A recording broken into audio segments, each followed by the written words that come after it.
Hey folks, Jim Wright here with Georgia Waterfalls. Today I'm back deep in the beautiful foothills of Stevens County, just outside of Toccoa, Georgia, for the second part of our waterfalls in and around Toccoa, Georgia.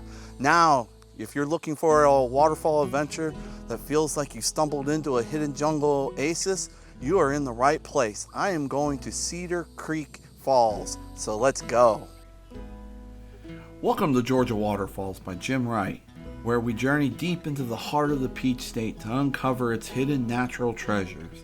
From thundering cascades tucked inside lush mountain forests to quiet, shimmering falls along winding, hiking trails. Each episode brings you closer to the wonder, history, and beauty of Georgia's wild side. So lace up your boots, breathe in the mountain air, and join me as we chase the waterfalls that make Georgia truly unforgettable. This adventure starts now.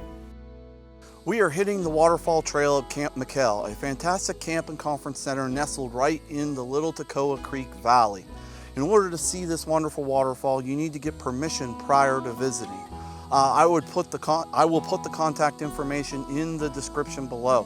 What I did was I reached out to them, emailed them, and they gave me a list of dates to choose from. I filled out a waiver and I was good to go. Please respect their wishes and get the prior permission so the public doesn't lose out on this wonderful waterfall.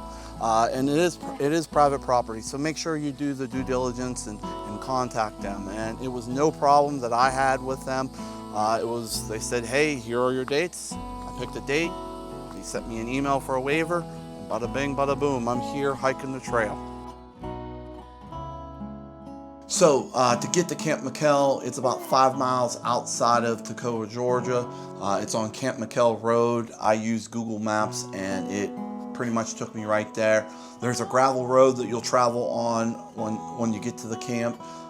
Stay left, and then on the left there will be a open pasture, a field, a meadow if you will, and then there will be a parking where the nature center is. So park there and then go ahead and get started on the hike. Okay, first thing I want to do is I want to thank this book, Waterfalls of Georgia, is awesome.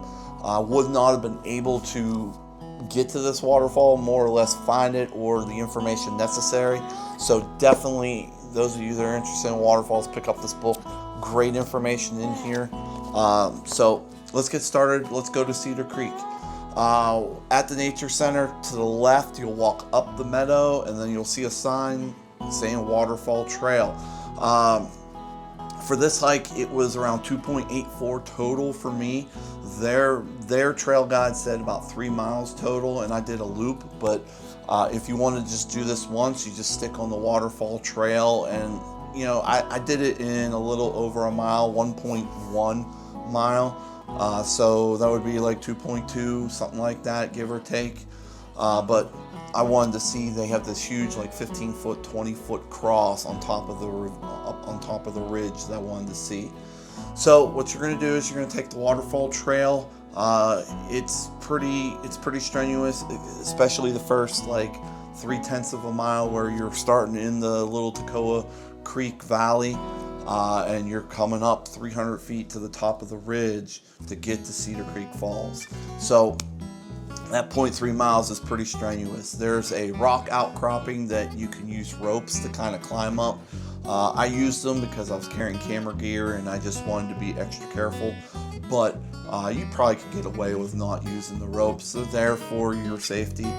These trails are well maintained, well detailed. I don't think you get lost. So it's a blue trail. It'll have blue blazes spray painted on the trees, and then blue arrows on the trees as well. So you'll take that, you'll climb the ridge, and then once you're on the ridge, it's a pretty slow descent, pretty flat for the most part.